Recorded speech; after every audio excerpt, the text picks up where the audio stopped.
Hey everybody, it's Lissa Coffey. Nice to see you. Sorry I'm a little late. Facebook evidently changed things around on the video creator studio, something I'm not used to. I had to get Marcia to help me. So thank you, Marcia. But here we are. So let's start with a little chant. Om Asatoma Sadgamaya Tamasoma Jyotir Gamaya Mrityorma Amritam Gamaya Om Shanti Shanti Shanti. Lord, lead me from the unreal to the real. Lead us from darkness unto light. Lead us from death unto immortality. Om, peace, peace, peace. Okay, so now we're all good and centered and we're in the mood.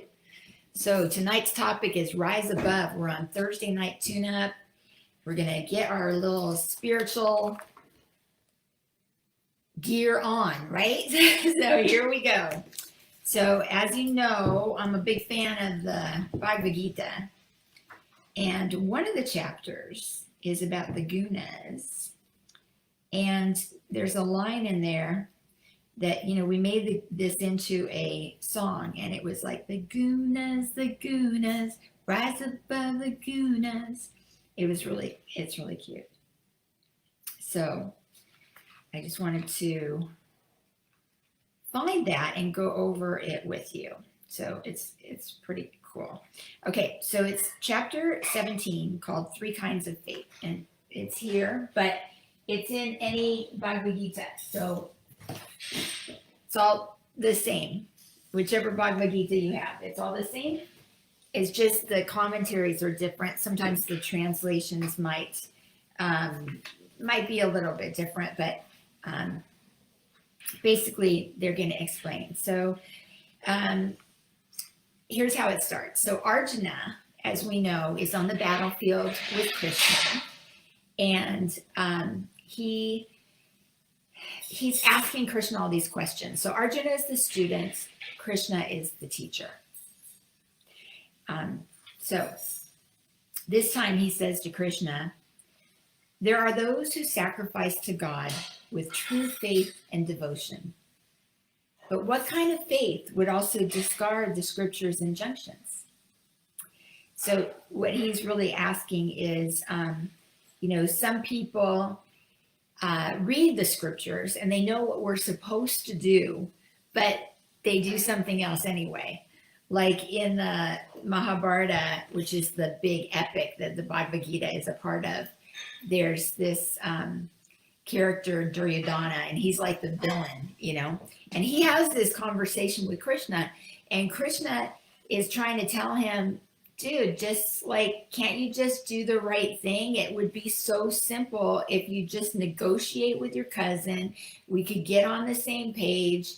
It's not that hard. There's definitely a solution here. We don't have to go to war. And Duryodhana says, I know the right thing to do. I know the difference between right and wrong, but I can't help doing the wrong thing. I can't help it. So that's just how he is. He knows his character.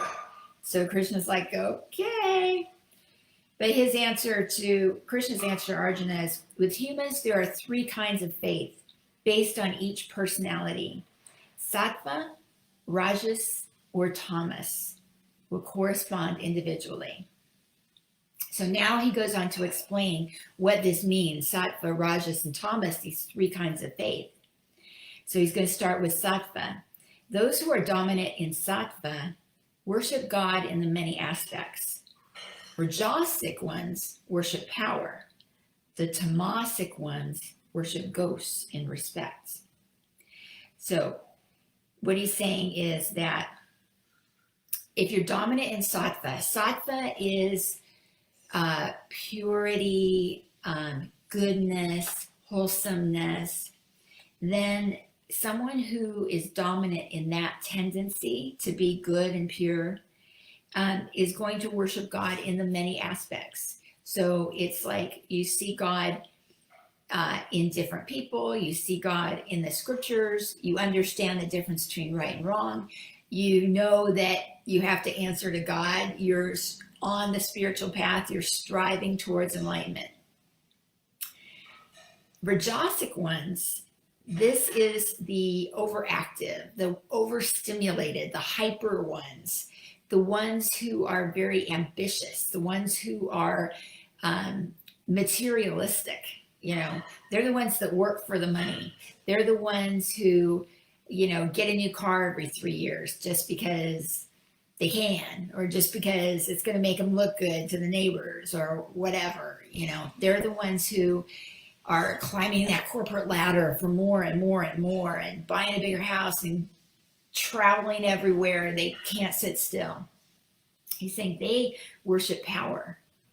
They worship power because they want to have power, you know, so they want to get up to CEO of the company or whatever.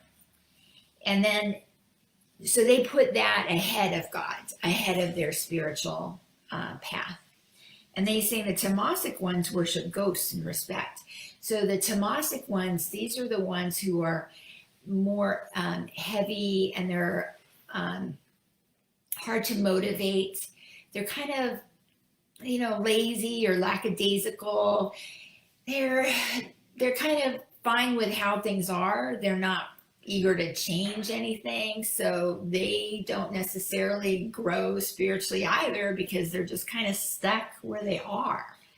So when he says Tamasic worship ghosts and respect, it's like they're looking at the past. You know, they're thinking, oh, the good old days, that was the time. You know, they're not thinking about now, what can I do? It's like, oh, I did that already. And that's like, that's good enough. Well, no, don't rest on your laurels. You're alive, you got more to do. So that's a really important thing. Okay, so Krishna continues. He says, the vain ones of demonic nature, impelled by the force of lust and greed, subject the body to torture and also hurt the one within, me. So the vain ones of demonic nature, he's saying that, okay, if you don't know the difference between right and wrong, then you are, and you're driven by desire, by lust and greed, then you're going to subject the body to torture. And when you subject the body to torture, what happens? You're hurting the soul too, because it's body, mind, and soul are all in this body. So, for example, you're a workaholic, right? Because you want the money, you want the raise, you want the promotion, but you stay up too late, and you're on the computer, and you're stressed out, and then you can't sleep well. And then you get up and you're tired, but you go to work anyway, or you catch a cold and you go to work anyway. So this is like torturing the body. Or you see some junk food and you're like, junk food, I'm starving, I'm just going to pig out. And so you overeat, right? And then you gain too much weight. Or you idolize these supermodels and you starve yourself. And that's subjecting the body to torture too. So Krishna is going to go on and explain more how that works with the three gunas, the sattva, raja, and tamas. So he says, food is also of the three kinds, as are sacrifices and gifts. Listen, I'll explain the difference, and then your thinking will shift. Food that is succulent and healthy, giving appetite and vitality, is favored by those endowed with sattva. This food gives them longevity.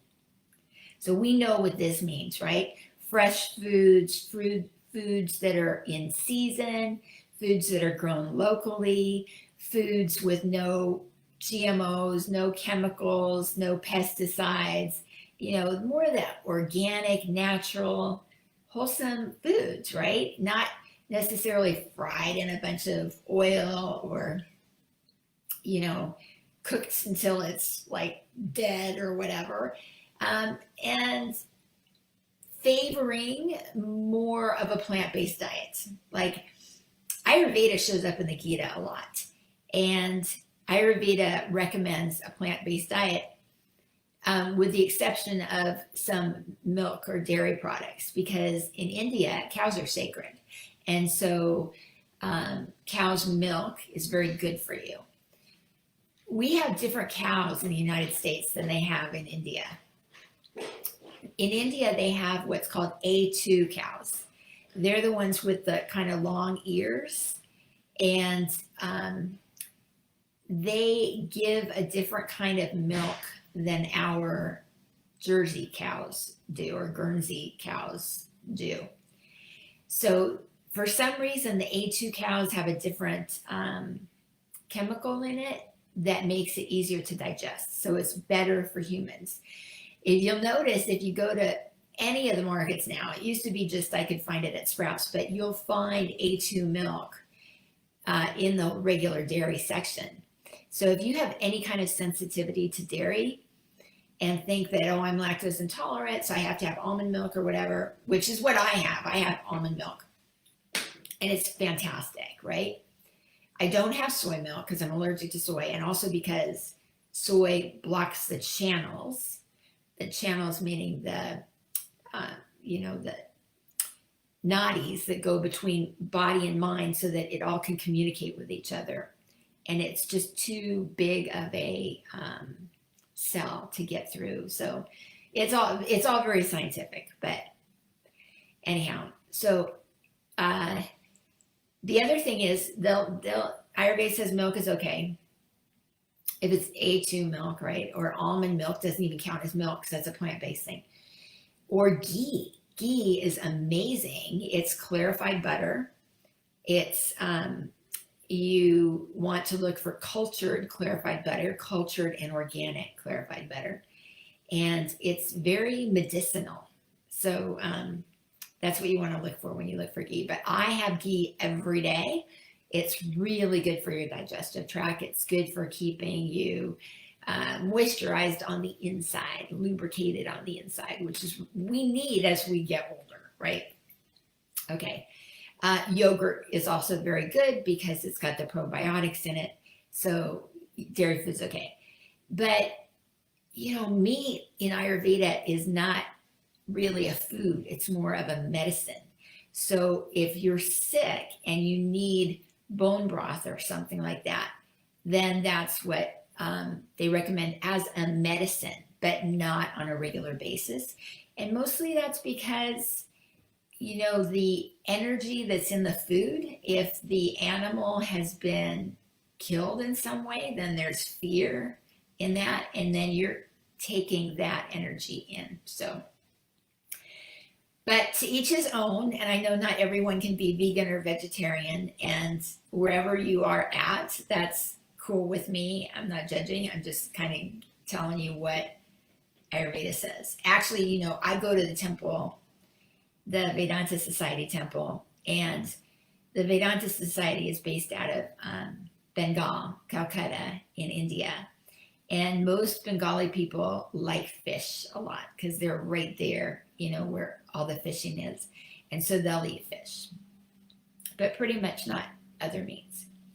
Okay, so we talked about sattvic foods, wholesome, great foods. So then we have food that's too bitter, sour, salty, burning, that brings you to your knees, is liked by those endowed with rajas, though it causes pain, grief, and disease. So you know how like attracts like. So someone who has that temperament of being hyper, being a workaholic, they're attracted to foods that have that energy. So anything that's too bitter, which is like what? Coffee, black coffee, that's like really bitter in the American diet. They'll say, I just want my coffee black. I just need the caffeine, right? Very rajasic. What else? Sour, like they'll like lots of vinegar. Vinegar is very sour. And this just puts them more out of balance. Too much salt. I know a guy who he would, eating at a Greek restaurant, we'd have a beautiful spread. Then he'd take the salt shaker, take the lid off the salt shaker and just pour salt all over the food. I'm like, oh no. But it came from years of habits of a little more, a little more, a little more, and it's so bad. So yeah, no surprise he has health issues now. Okay, so what else then? So there are consequences for eating that kind of food, and it's saying here in the Bhagavad Gita, it causes pain, grief, and disease. So you got to be careful what you eat.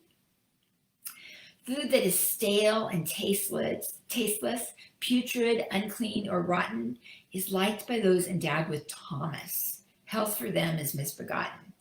This is like if tamasic people will just eat like whatever, right?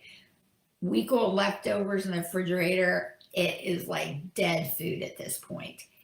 I remember Vaidya always used to say, Vaidya Mishra was my mentor in Ayurveda. He says there's 3 kinds of food. There's intelligent food, there's dumb food, and then there's dead food. So sattvic food is intelligence. It knows where to go in your body. When you eat it, it just goes to all the right places and does all the right things it's supposed to do. Rajasic food is the dumb food. It gets in there, it doesn't know what to do, so it just makes trouble, goes wherever. And then tamasic food is dead food. There's no nutrients to go anywhere. It's just dead food. It just sits in your stomach, makes it heavy, and then leaves. It's not doing, you might as well not eat. It's just filling up that space, so it's not good. Okay, so then it goes through other, I can't believe it's like 20 after already, but we started late, so I'm going to go a little longer. Okay, and when it comes to sacrifice, the sattvic expect no reward. They offer according to scripture.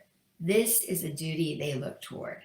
Again, the sattvic people, they give without expectation. When you have a pure mind and body, you give generously, you give from your heart, and you don't expect anything in return.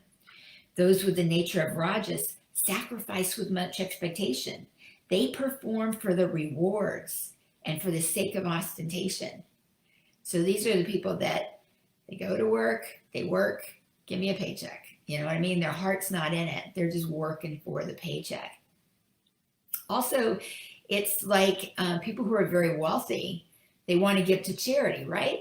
But then they're like, well, what's in it for me? I'm going to give you $1 million and get nothing in return. I want my name on that building.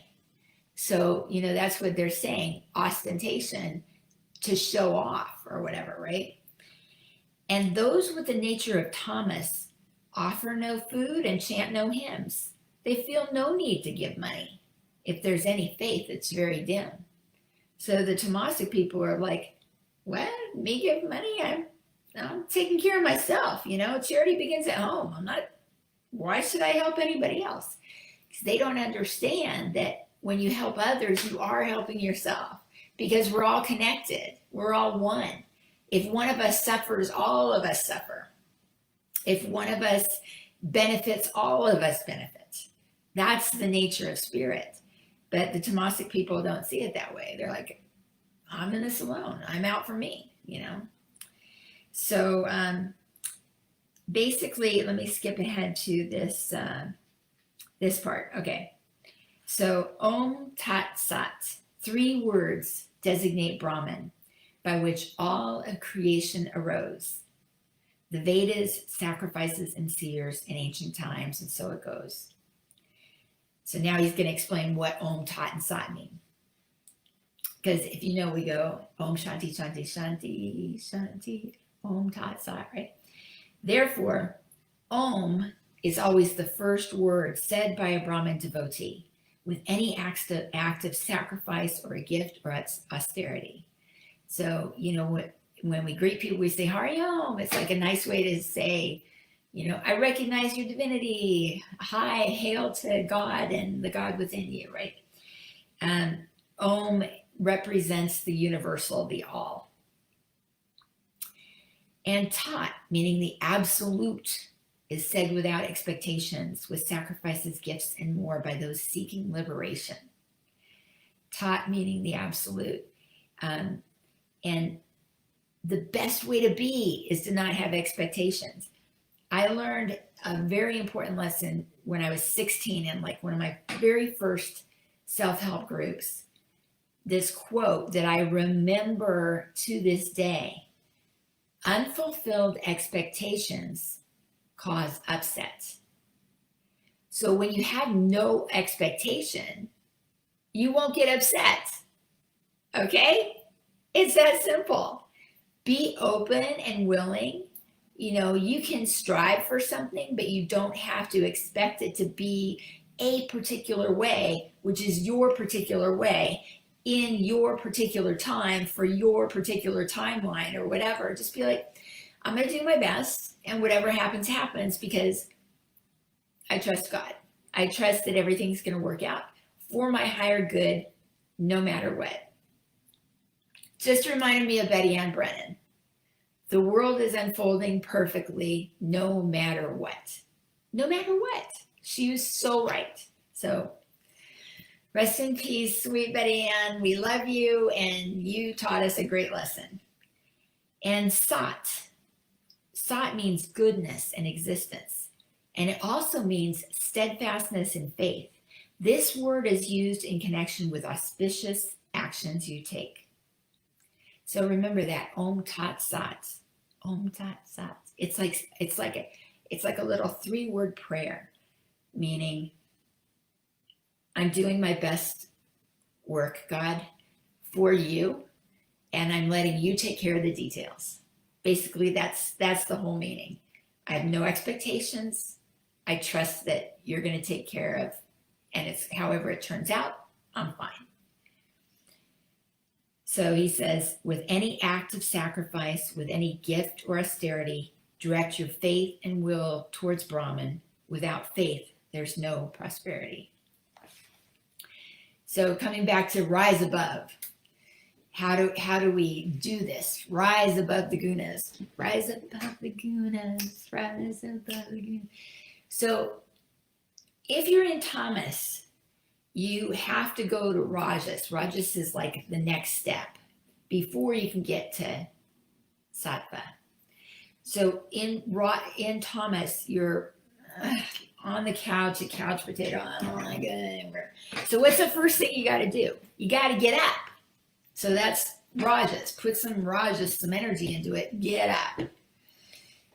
You're doing. It's kind of like this pendulum went from doing nothing. Now you're doing too much, overcompensating. And the pendulum will swing back to the middle. And this is sattva, the middle path, like they talk about in Buddhism, the middle path.